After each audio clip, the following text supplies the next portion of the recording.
দেখো পেঁয়াজ ভাজছি। বলো তো কী হবে পেঁয়াজ ভাজাটা? পেঁয়াজ ভাজাটা হবে আলু ভাতের সঙ্গে মাখা। তার কারণ দিদি বলেছে আলু ভাতে হলো শুকনো লঙ্কা আর পেঁয়াজ ভাজা দিয়ে খাবে, তার জন্য। যাই হোক, আই দেখো কী কী ভেজেছি দেখো। আর আমার বড়োবাবু খাবে মাছ ভাজা, তার জন্য মাছ ভাজা রেখেছি। আর এইটা দেখো কচু শাক ছোলা দিয়ে করা, আর এই হলো পটল আলু দিয়ে মাছের ঝোল করা।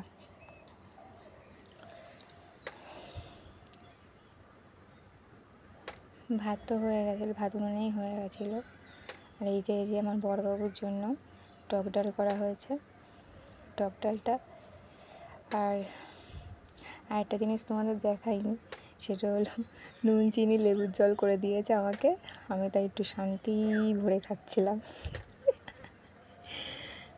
তাই পুরোটাই তোমাদেরকে দেখালাম স্কিপ না করে।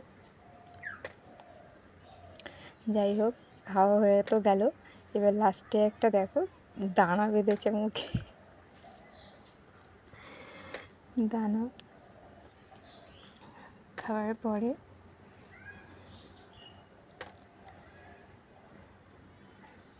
আমার একটু বড় মেয়ের সঙ্গে একটু আদর করছিলাম, বড় মেয়েকে দুষ্ট করছিল, খাচ্ছিল। আর আমি একটুখানি বাসন মেজে নিচ্ছিলাম। বাসন মাজতে মাজতে একটু তোমাদের সঙ্গে গল্প করছিলাম। কী বলো তো, সামনে সিঙ্ক, তো সিঙ্কে একটু বাসন মেজে নিলে না একটু তাড়াতাড়ি হয়। মানে ছোটো ছোটো বাসনগুলো সিঙ্কে মেজে নিলাম, মেজে নিলে একটু সুবিধা হয়, বাসনটা কমে যায়। কারণ রান্নার সময় না প্রচুর বাসন বেরোয় আমার, এত বাসন বেরোয়। মা তাই বলে কি এত বাসন বার করিস কেন রে বাবা। জল ব্যাপক গরম ছিল, ট্যাঙ্কির জল ব্যাপক গরম ছিল। এই ঘটিটাই করে আমরা জল ভরি। জায়গাটা একটু মুছে নিচ্ছিলাম, কারণ বাসনগুলো ওখানে ধুয়ে রাখতে হবে, তার জন্য। ভাবছিলাম উপরে একটা টানাবো, কিছু টানাবো বাসন রাখার জন্য, কিন্তু সে টানানোই হয় না। কারণ ওখান থেকে আবার সামনে দিয়ে বাথরুমে যেতে হয়, তো দরজা মানে আবার ধাক্কা খাওয়ার ভয় আছে। আর ধাক্কা খেলে তো উপায় নেই, একেবারে সব খেয়ে ফেলে দেবে, কারণ বিরাট বদ সব। সত্যি কথা বলতে ওরা কি ধাক্কা খাবে, আমিই হলাম বেশি ঝটপটে আমাদের বাড়ি।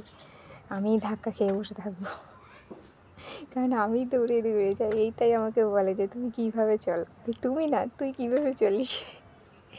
দেখো, তারপরে আমি ঠাকুরের বাসনগুলোও মেজে নিয়েছিলাম, কারণ বাইরেই ছিল বাসনগুলো বার করা। যেহেতু আমি দুবার পুজো দিই, আমার বাসন 2 সেট আছে, আর এমনি বার করে নিই আমি।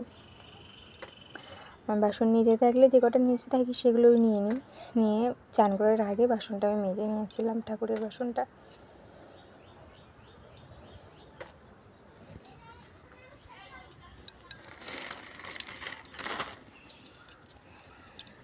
মাঝে মাঝে তোমাদের সঙ্গে আবার একটু গল্প করে নিলাম।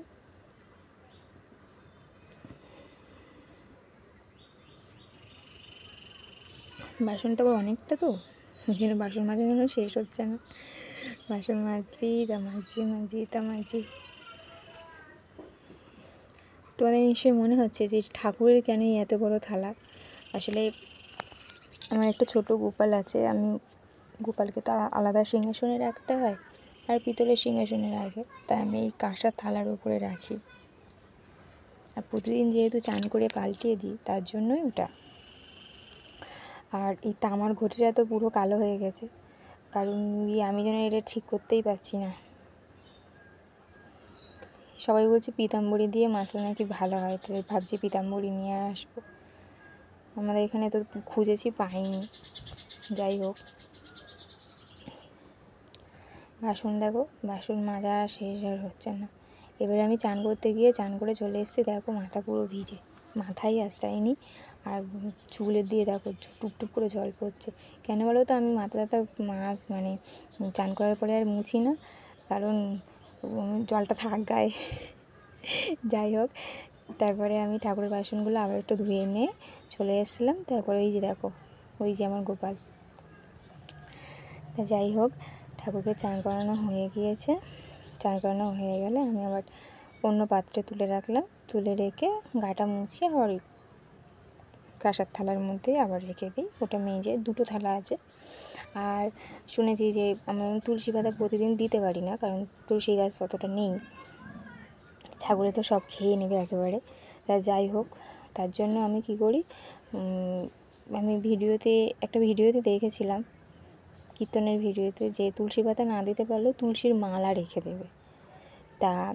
তাই আমি একটা ওই আসনে তুলসীর মালা রেখে দিয়েছি। তা ভাবলাম হয়তো নিশ্চয়ই এটা কোনো কার্যকারী হবে, তার জন্য।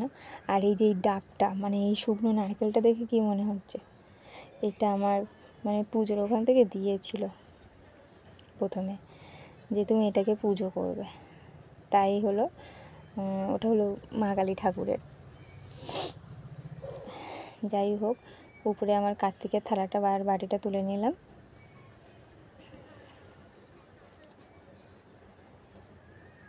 নিয়ে ওখানটা একটু মুছে দিলাম, দিয়ে আবার বাটাগুলো বসাচ্ছি, আবার জল মিষ্টিগুলো দেবো।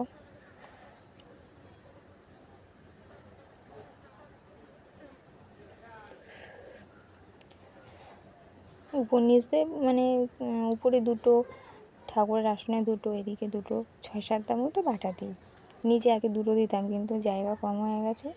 এটা আমার দেখো নন্দী ভেঙে এটা চান করাচ্ছি, চান করানো হয়ে গিয়েছে। এটা সে আমার নন্দী ভেঙে আর শিব ঠাকুরকে একই আসনে রাখবো, তা রাখা হচ্ছে না, মানে দূরে হয়ে গেছে। আচ্ছা, তোমাদের এটা দেখে মনে হচ্ছে না যে সাদাটা কি? সাদাটা হলো নকুন দানা। আমি যে কোনো মিষ্টি বা যে কোনো কিছু ঠাকুরের যেমন অর্পণ করে, জল অর্পণ করে, সব কিছু যেমন মাথা দিয়ে দেয়, আমিও লিঙ্গের উপরে দিই সব কিছু, পয়সা, বাতাসা। কারণ শিব ঠাকুরের মাথায় নাকি গঙ্গা দেবীর বাস, তার জন্য মানে ওখানে দেওয়া মানে গঙ্গায় দান হওয়া।